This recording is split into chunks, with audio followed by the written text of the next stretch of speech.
et messieurs, mes préférables professeurs, mes respectables et aimables étudiants, étudiantes, apprenants, stagiaires, apprentis, tout le monde, bonjour.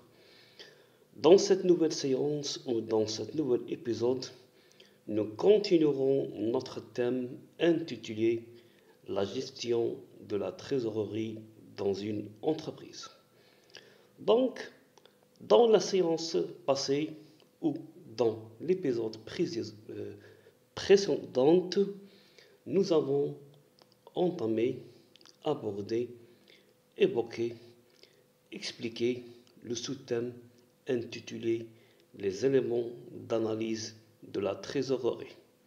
Or, dans cette nouvelle séance, Inch'Allah, nous aborderons et nous entamerons et nous expliquerons un autre sous-thème qui s'articule autour de la gestion prévisionnelle et permanente de la trésorerie. Donc, notre thème, c'est la gestion prévisionnelle et permanente de la trésorerie بمعنى التسيير التقديري والدائم المستمر للخزينة. Donc, la gestion prévisionnelle de trésorerie fait partie d'une démarche globale par laquelle l'entreprise s'efforce simultanément de synchroniser au mieux décisions à long terme et à court terme. La gestion permanente, comme le préconisent les principes comptables, les opérations sont enregistrées au jour le jour et suivant la chronologie de leur réalisation. Donc, premièrement, de 1, la définition de la gestion prévisionnelle de la trésorerie.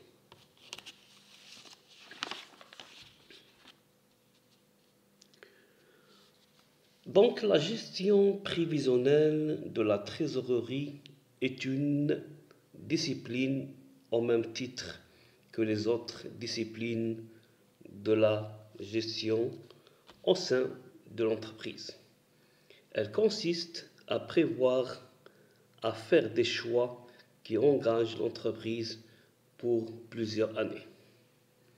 Les prévisions de trésorerie s'emboîtent en fonction d'un horizon glissant qui doit être à plusieurs niveaux. Les prévisions de trésorerie visant à évaluer l'évolution de son solde de la manière la plus précise possible. 2.1. L'utilité de la gestion prévisionnelle de la trésorerie بمعنى فائدة تسيير التقديري للخزينة. La prévision dans la gestion de la trésorerie permet, entre autres, de premièrement, réaliser un équilibre de trésorerie en faisant appel aux techniques quantitatives de gestion telles que l'informatique, etc. Deuxièmement, mettre les responsables de l'entreprise dans une situation de prévenir les événements éventuels au lieu de les subir. Troisièmement, constater des écarts entre une situation réelle et celle préétablie pour ensuite prendre les décisions correctives qui s'imposent.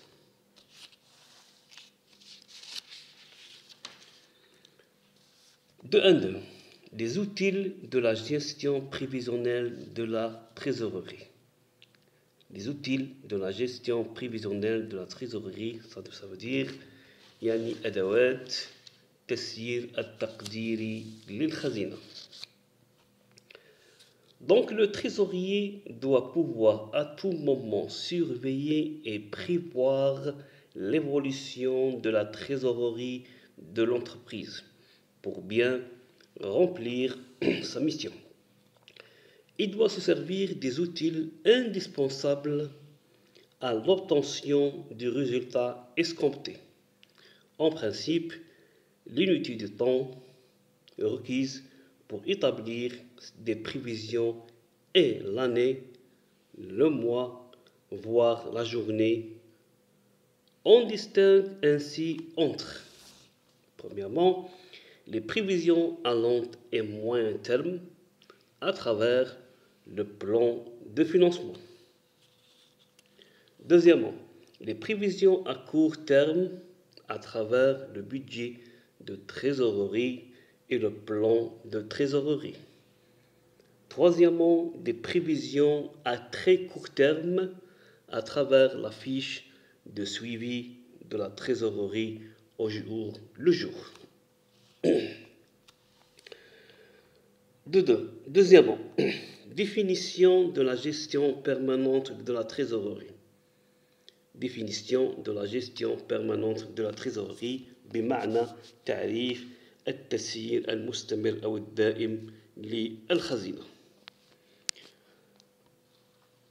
Donc, la gestion permanente de la trésorerie se traduit par un suivi au jour le jour, au quotidien, de la trésorerie, impliquant non seulement une évaluation fine, يعني تقييم دقيق, et des éléments constitutifs de la trésorerie, mais également une surveillance permanente des facteurs de leur variation.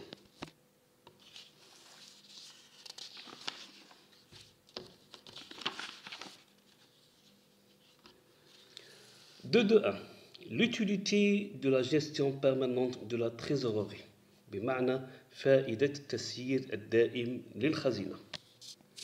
L'importance d'une gestion quotidienne de la trésorerie se situe dans le fait qu'elle permet d'avoir chaque jour une idée des soldes de la trésorerie, c'est-à-dire l'excédent ou déficit, afin d'opérer des décisions adéquates pour les transactions. 2.2. Quels sont les outils de la gestion permanente de la trésorerie؟ يعني ما هي أدوات التسيير الدائم للخزينة؟ La gestion permanente de la trésorerie concerne essentiellement la gestion des mouvements de la banque et de la caisse. Ces mouvements peuvent venir selon leur nature en augmentation ou en diminution des comptes respectifs, et cela à travers les outils suivants. Donc le premier outil A, c'est l'échelle d'intérêt semestriel, أو سلم الفائدة الثلاثي. Pardon. L'échelle d'intérêt trimestriel. Donc l'échelle d'intérêt trimestriel est un document bancaire périodiquement adressé aux entreprises, en principe tous les trimestres. En fait, il est nécessaire de le réclamer pour l'obtenir de certaines banques. Donc la banque l'établit afin de regrouper toutes les informations nécessaires au calcul des agios.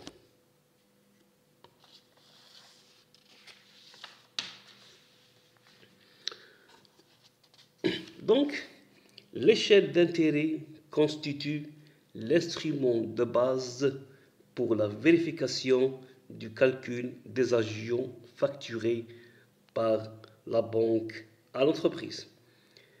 C'est également un moyen de contrôle de la gestion de trésorerie.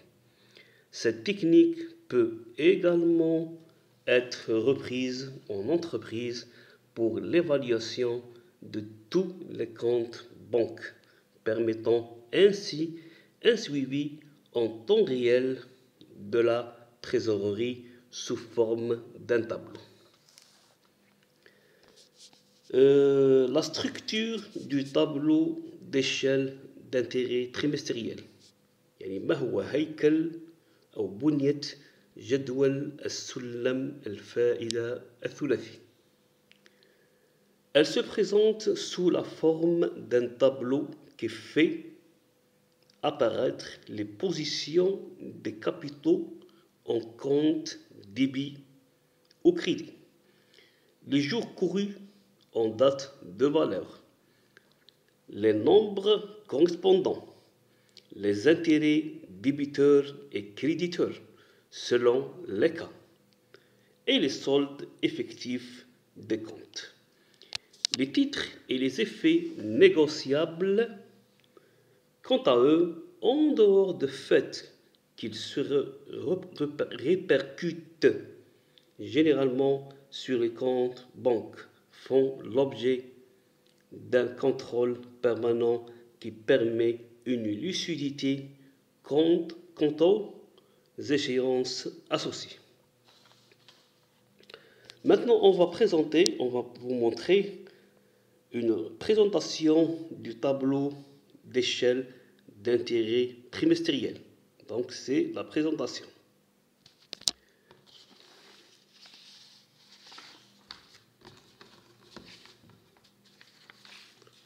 Donc, le tableau est de la forme suivante. Donc, il y a un tableau qui est divisé en 7 colonnes. La première colonne, c'est la date de valeur. La deuxième colonne, c'est le débit. La troisième colonne, c'est le crédit. La quatrième colonne, c'est le solde débit, yani Rasid Medine. Peu après, le solde crédit, Rasid Da'in. Le nombre de jours et les nombres qui sont divisés en 2 petites colonnes. Colonne pour le débit, colonne pour le crédit.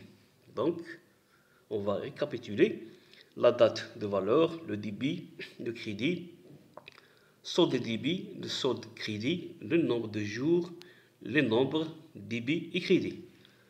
Pour c'est-à-dire les dates de valeur, par exemple 1er avril, 4 avril, le 10 avril, 26 avril, 10 mai, 11 mai, 21 mai, 22 mai, 2 juin, 24/6 et le total. Donc on va montrer 3 trimestres. Par exemple du 1er avril au 24/6 et le total.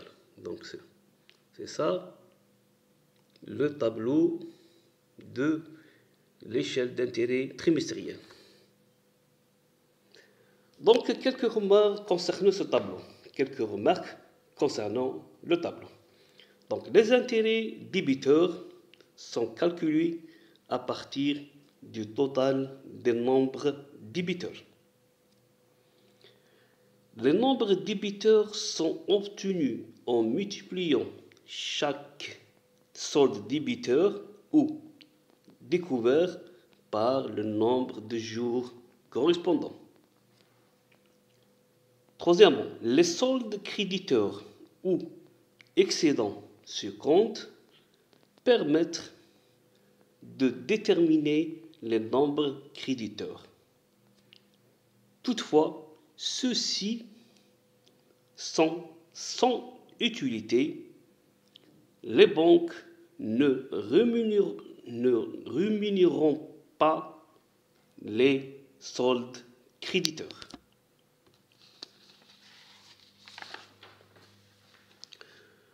Aussi, la commission du plus fort découvert est calculée pour chaque mois, à partir du plus fort découvert mensuel. Aussi, la commission de mouvement est calculée à partir du total des débits et elle est soumise à la TVA. Le deuxième outil, c'est les dates de valeur. Les différents flux financiers ne sont pas ne sont pris au compte par les banques en même date que celles où ils sont enregistrés dans la comptabilité des entreprises. Et cela pour plusieurs raisons. La première raison, c'est l'entreprise et la banque n'ont pas connaissance du flux à la même date. Par exemple, si l'entreprise émet un chèque, elle peut enregistrer immédiatement alors que sa banque ne débitera le compte de l'entreprise que lorsque le bénéficiaire du chèque l'aura porté à l'encaissement à sa propre banque et l'information transmise à la banque de l'entreprise. Donc, la deuxième raison, les banques appliquent des jours de valeur aux différentes opérations, par exemple, entre la remise d'un chèque et sa prise en compte par la banque peut s'écouler de 1 à 5 jours. Ainsi, on appelle date de valeur d'une opération la date à laquelle le compte bancaire est effectivement débité ou crédité du fait de cette opération. Maintenant, on va vous montrer la structure d'un tableau de date de valeur.